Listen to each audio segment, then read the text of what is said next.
Hotep. Hotep is a greeting that means peace in the ancient Kemetic language, and Mwalimu means teacher in Kiswahili and is equivalent to the English word professor. Hotep. My name is Mwalimu Melody Masheri Van Putten, and this is a special edition of Mwalimu Dropping the Knowledge. In a powerful partnership with Channel 82, Citizens Uprooting Racism in Bermuda, and the Ashe University community, this is the second in a 3-part special episode series of MDDK in preparation for an exciting and impactful film. Entitled B1, it has the provocative subtitle, When Will Black People Put Black People First? If you have been a regular viewer of this program, you know that I have presented that question with the pointed instruction that we must do the inside work for the next level of outside change. Change is what B1 is all about. Last week, you were introduced to the B1 film in anticipation of an exciting B1 weekend with Atlanta filmmaker Dr. Rick Mathis. Dr. Mathis and B1 are coming to Bermuda on September 20th and 21st. The program will be held at the Bermuda Underwater Exploration Institute. Tickets are now available online at PTix or in person at the offices of Curb and with yours truly. We have planned an exhilarating weekend that will not only feature screening of the film, but also a meet and greet reception and refreshments with Dr. Mathis on Friday evening. And on Saturday, the day will begin with a continental breakfast, watching the remainder of the film, a panel discussion, strategy breakouts, and a special encore screening of Healing History. Healing History emphasizes the critical need for self-knowledge as the beginning of putting ourselves first, educating ourselves and our children. The ticket price includes the entire weekend of refreshments, learning, networking, inspiration, and empowerment. Tickets for this special weekend event are $25 for students with some scholarships available and $40 for adults. Of course, seating is limited, so don't delay in order to avoid disappointment. But let me get back to sharing a little bit more about this powerful film and its filmmaker, Dr. Rick Mathis. Brother Rick is a seasoned filmmaker and photojournalist with over 20 years of experience writing, directing, and producing documentaries crafted to showcase and introduce inspiring Black people and our stories. Based in Atlanta, Georgia, Dr. Mathis has produced informative documentaries on generational wealth, entrepreneurship, and legacy building. He is the recipient of a number of awards, including a Lifetime Achievement Award from Presidents Obama and President Biden. Dr. Mathis is on the cutting edge of utilizing artificial intelligence for creating stories that celebrate and highlight our journey. Channel 82 and Mwalimu Dropping the Knowledge are pleased to share our remote interview with Dr. Rick Mathis, discussing the impetus for B1 and how Bermudians can benefit from watching the film. Right after this commercial break, we'll be right back. Crimson Multimedia is a full-service video production company. We can take your next project from concept to completion.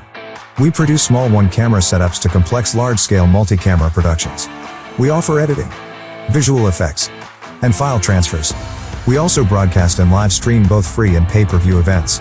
Visit our website at www.crimsonmultimedia.bm for a quote or to contact us. Let Crimson Multimedia film, edit, broadcast, and stream your next event. Hotep, we're back with a special 3-part Mwalimu Dropping the Knowledge series, getting us ready for the Bermuda premiere of Rick Mathis's film, Be One. When will Black people put Black people first? You can watch his interview and clips from the film on Mondays at 8 p.m., September 2nd, 9th, and 16th as we get ready for the weekend of the 20th and 21st at the Bermuda Underwater Exploration Institute for the B1 weekend featuring the film and the filmmaker. You won't want to miss it. I'm bringing the conversation about being on code, what it means to be on code. Let's sit down, have a conversation, and pull back the layers. As I talked about earlier, I offer three solutions.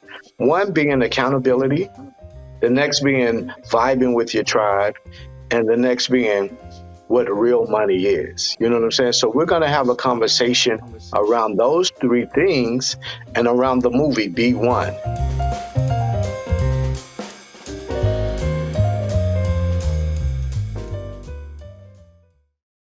Channel 82 and Walimu Dropping the Knowledge are pleased to share our remote interview with Dr. Rick Mathis discussing the impetus for B1 and how Bermudians can benefit from watching the film. Good afternoon, greetings, good brother. Welcome to Walimu Dropping the Knowledge. How y'all doing today in sunny Bermuda? Oh, it is a beautiful day. It is a beautiful day, and we are just thrilled to have you for this interview and looking forward to having you come next month to Bermuda for the Bermuda premiere of B1, the movie. So let me get right into it. What was the impetus for you doing this film? Man, well, right now it's really time that we get on code. I received a call from Dr. Boyce Watkins a couple years ago, and he was expressing that he wanted to produce B1, the documentary. He wanted to know if I was interested in producing and directing it with him. And of course, I was like, yeah, I mean, it would be, an honor to produce this film with you. And, we started out on the journey. And since then, things have, progressively gotten more intense here in America. Right now, with the climate of this election that's going on, and just, when we produced the film, we wanted to touch on areas that are affecting the Black community. Areas such as education, such as health, relationships, economics, media, the type of music that we consume, the type of movies that we watch, how we behave on social media.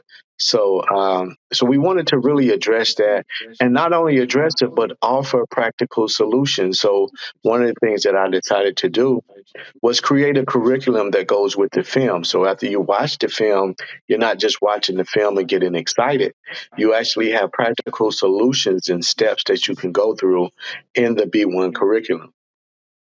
Well, as an Africologist and longtime activist in this work, I am deeply appreciative of the idea of the film and the curriculum so that we have steps to follow and can craft strategies that will work for improving our communities. As I always say, it is our inside work for the next level of outside change. And that is so important. Let me ask you, and I know we're going to be talking about it when you come.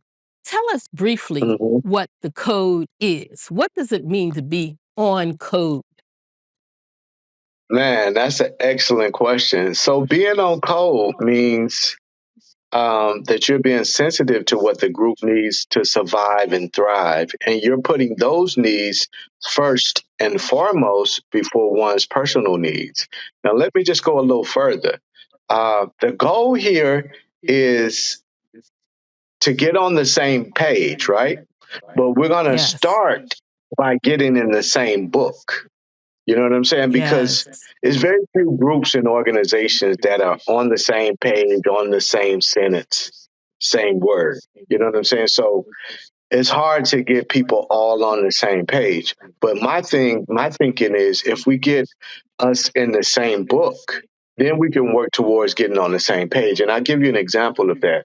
I graduated from Frederick Douglass High School, and Frederick Douglass would always talk about the North Star and moving in the direction of the North Star. What that meant was we all had the same or similar agenda, and we were all moving in the same direction. We might be on different paths, but we were all generally moving in the same direction. You know, you take fraternities and sororities, things like that. They all are moving in the same direction. They're not all on the same exact page, but they're all moving in the same direction. And that's how In the we, as same people book. of color, yes, hmm yeah. So we're in the Yes. same book. So that's how we have to be as people of color. You know, so whether you're in America, whether you're in Bermuda, whether you're in Africa, we all need to be moving in the same direction of being on code and being a unified force. Yes, yes. And of course, that has always been part of the agenda that I have tried to communicate in this work, that not only do we need to be on code and in the same book, that but we must understand the things that keep us from being in the same book. One of those things I talk about is nationality and how nationality does not serve us, that we are one people, as Kwame Nkrumah said, and the fact that we have taken on nationality has served us, or really served the oppressor, because it's another way to slice and dice us. You're American, you're Bermudian, you're Jamaican, you're African. No, we all African. Let's get in that book. Let's get in that book. So I can really appreciate that. Well, we don't want to hold you too long. And of course, this is supposed to be just a little bit, because when you come, we're going to have a meet and greet where folks can talk with you and you can talk with them.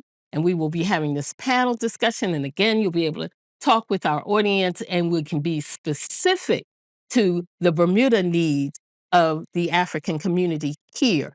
So I am so pleased to have had this time with you. But let me just wrap up by asking you, is there anything else you'd like to share with the and Walimu Dropping the Knowledge audience? Man, I just want to say again, thank you for inviting me, and I'm excited about coming and bringing the team, you know, to Bermuda to share this film. This film is very timely. There's a lot going on right now in America, of course. You know, the election, and we really need to get on code. You know, because America kind of sets the tone for the world and how things are going to go in the world. So it's important that we get on code. So you know these things when they trickle down, you know we will be prepared for what's to come. Yes. One of the things, yeah, one of the things that I've been sharing, kind of three practical solutions that are in the in B1 the curriculum, and those things are number one to be accountable. You know, meaning be accountable with how you circulate your knowledge in the Black community. Be accountable with the content, the media that you consume, and how you're portraying yourself on social media. You know, and then number two is to vibe with your tribe, meaning find 5, 10, 20 people that are like minded that you can kind of get on the same page with. So therefore, you can be an example in the community of what it means to be on code, and people can emulate what you and your group have done. And the last thing is know what real money is. You know, real money being real estate, being precious metal. You know what I'm saying? Because when you control real money, then it doesn't matter what the fiat currency does. It doesn't matter what the US dollar does. Because the US dollar, as you know, is going down right now. You know what I'm saying? And silver, precious metals is going up. You know, I have Mm. silver coins, and it takes 32 US dollars now to get one silver coin dollar. You know what I'm saying? So know Mm-hmm. what real Mm-hmm. money is, so that you're not putting your hard sweat equity investing that into something that's going to depreciate. That is absolutely true. And I'm so glad that you shared those last 3 points. And of course, Mm. for our viewers, you would need to come to the B1 weekend because it's going to be phenomenal. Last thing, what's on the top of that hat, my brother? Power. All That's right, what time it power. is. Let me see the fist. Power, because that's what we're Who's looking got the for. power? That's what we Yeah, who's have. got the And we are power? all we need. Yeah, Thank you, Asante Sana exactly. Madasi, for this time with you. And we look forward to seeing you in just a few weeks. Peace and blessings. Ashe. Ashe. Protect. We're back with a special three-part and Wally Moo Dropping the Knowledge series, getting us ready for the Bermuda premiere of Rick Mathis's film B1. When will Black people put Black people first? You can watch his interview and clips from the film on Mondays at 8 p.m. September 2nd, 9th, and 16th as we get ready for the weekend of the 20th and 21st at the Bermuda Underwater Exploration Institute for the B1 weekend featuring the film and the filmmaker. You won't want to miss it. I'm bringing the conversation about being on code, what it means to be on code. Let's sit down, have a conversation, and pull back the layers. As I talked about earlier, I offer three solutions. One being accountability, the next being vibing with your tribe, and the next being what real money is. You know what I'm saying? So we're going to have a conversation around those three things and around the movie B1.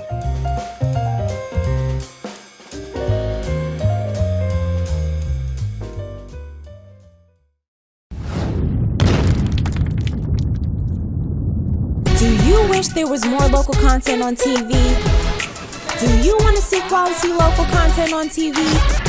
Watch Channel 82 and see another side of Bermuda. We broadcast a variety of local programs, everything from local sports to beauty. Support Channel 82. Let us know you're watching. Like us on Facebook and follow us on Twitter. Channel 82 Bermuda, where Bermuda shines through.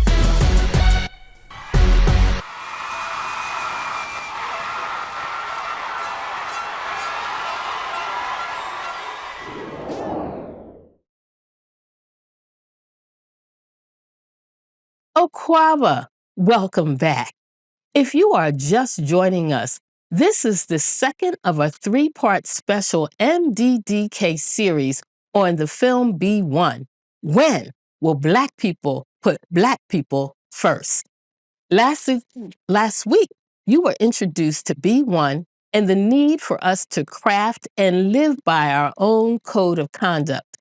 In the previous segment, you just heard the voice of Dr. Rick Mathis, B1's filmmaker, discuss not only the reason why he created B1, but why Bermudians can also benefit from our own code of conduct, a code that cultivates love, respect, and unity with conduct that also honors our ancestors, a code that helps us remember and understand who we really are, a people who indeed are connected to one another and whose healing, growth, and progress is communally tied together. In this next brief sneak peek, B1 will discuss an essential aspect of our culture, our music. One of the thinkers featured in B1, Dr. George Fraser, tells us, and I quote, "We changed when our music changed." Regular viewers of Mwalimu Dropping the Knowledge will recall that in season 2 of MDDK, we had a full episode on Black music, how music can inspire or denigrate, how it can lift us up or tear us down, how music can teach us to love ourselves or despise ourselves. It is worth remembering that an iconic Philadelphia activist, C. Dolores Tucker, sounded a clarion call to the Black community about what she foresaw as a detrimental effect of music that denigrates being embedded in the psyches of our young people. What she said in 1993, that the music had become violent and misogynistic and self-hating, has without a doubt been manifested in our young people. It can be witnessed in antisocial behavior, self-loathing, and a serious lack of desire for knowledge of self and the world. Let us take a look at B1, the music, and then we'll be right back.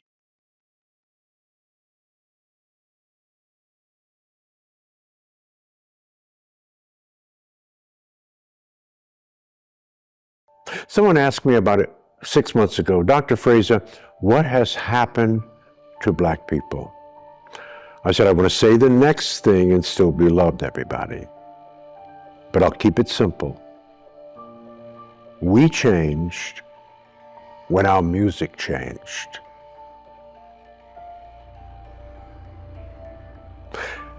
Two generations ago, when we started calling ourselves niggas, bitches, and hoes,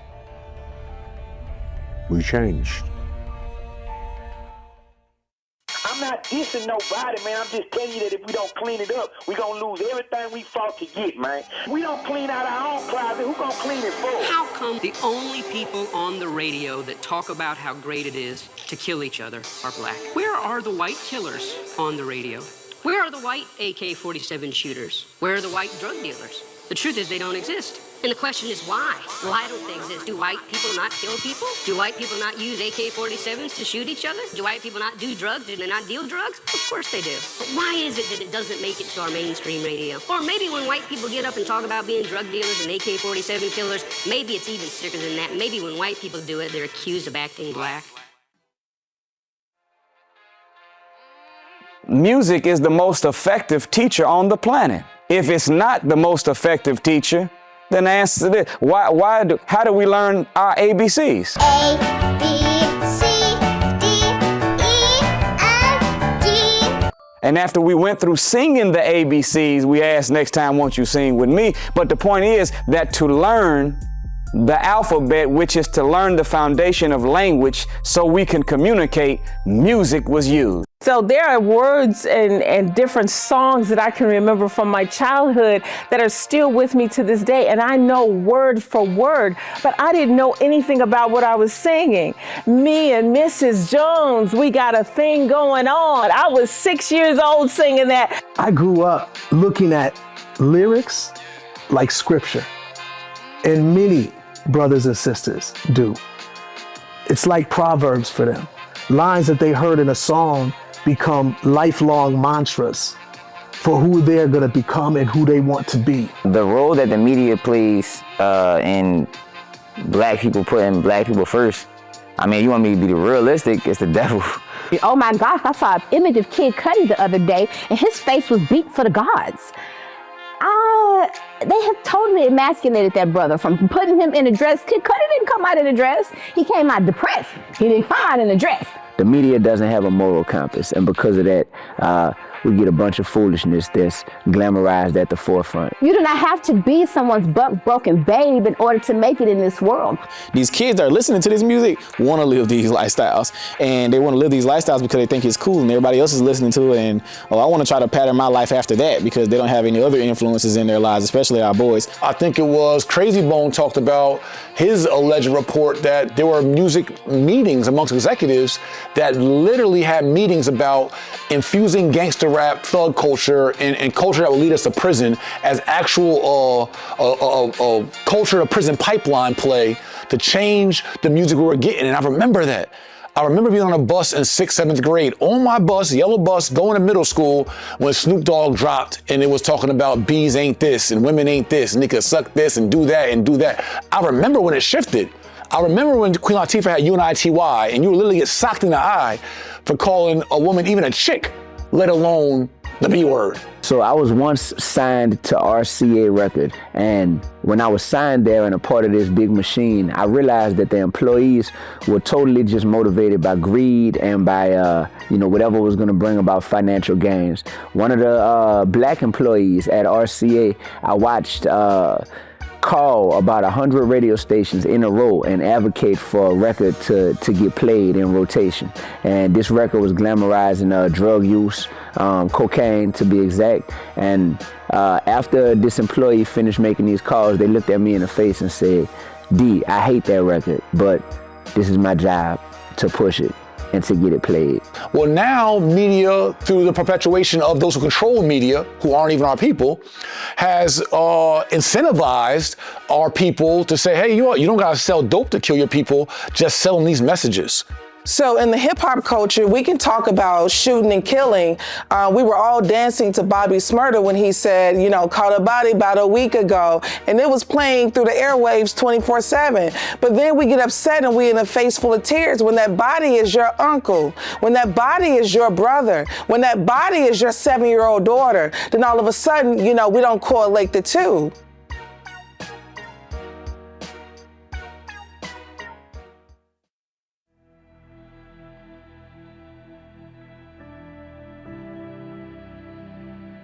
I'm flying to Los Angeles.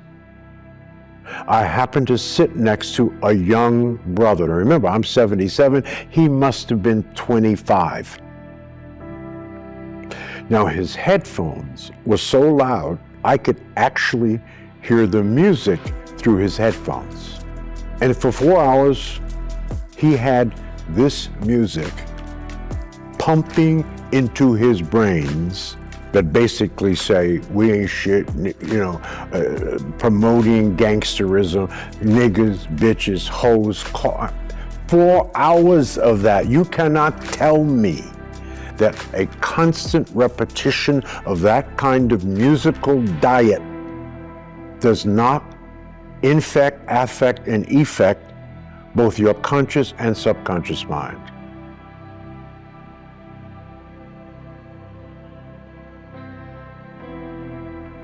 I understand that we have all been programmed and poisoned to actually have an appetite for what's unhealthy for our spirits when it comes to music. We all have.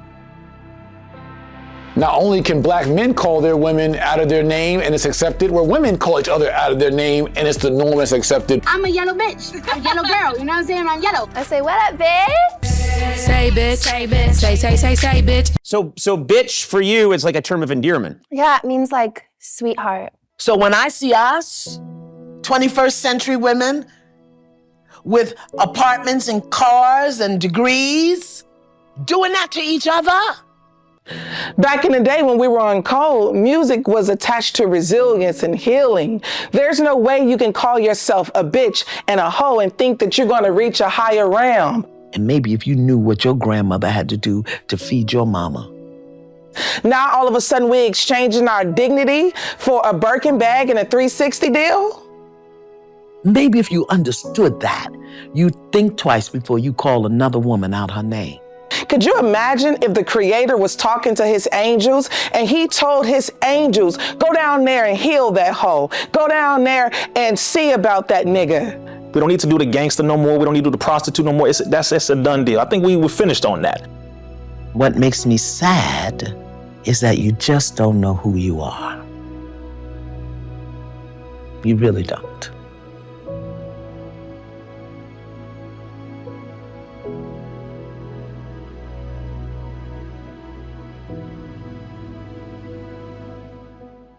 Can we use music as a tool to rebuild us and rebuild our culture? Yes, media and music is supposed to inspire us to be better and inspire us to grow. The media impacts us on everything, how we think, how we talk, what we dress. They tell us who the artists that we want to listen to. In the late 80s, early 90s, music was already a soundtrack to the revolution. I remember being 13, 14, 15, literally begging my mom to go to the flea market to get an African medallion. I remember I had the all-white Free Mandela short set, matching tops and bottoms to go with my J's. Yeah. We are the only culture in the history of humankind, the only culture in the entire world that denigrates its own people. When you look at other countries, Barcelona, Dubai, China, the law that they just passed, they're not exposing people to this. We're gonna make sure in the US that the girl twerking or the girl just showing her butt, this is, let me just walk. That's gonna be highlighted. People fighting and arguing and degrading themselves. I have never seen a Japanese rap song that called Japanese people shakes, bitches, and hoes. I've not seen Jewish people sing that to their people. I have not seen Arabs sing that about their people. Chinese, we're the only ones in the world that do this. And it has had a profound impact on 2 generations of our children. In France, what they do intentionally is they insist that at least 30% of all music that's going to be on their airwaves is going to be by France artists. Now, this is a law that they instituted. Why? To make sure that it's intentional, that their culture doesn't get stolen or overcome by the cultures over here in the United States or Germany or whatever other countries are right next door to them. Japan is an excellent example of a country that has thousands of years old traditions that still are upheld in their country.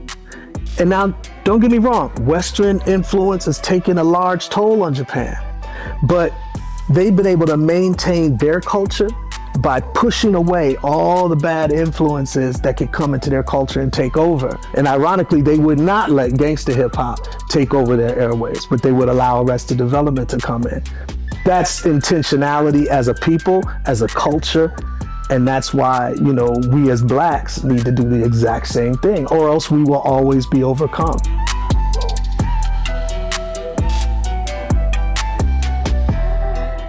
I saw at the B1 conference, All Black National Convention, where the band that was playing, I forgot their name, I think it was the Boyd Family, and they played a song called I Got Mad Love For You.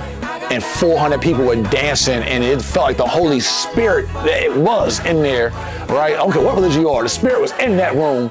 And we were literally edifying each other, having the same kind of high that we get from trap music in the club, that same kind of high and feeling we were getting singing a black love song to each other, men and women, singing a black upliftment song. So the drums, the beats, the music, the message that we created, that we gave, the jazz, the hip hop, the rock and roll that we created and gave, we could take back and infuse back into uplifting, edifying, and repairing our culture.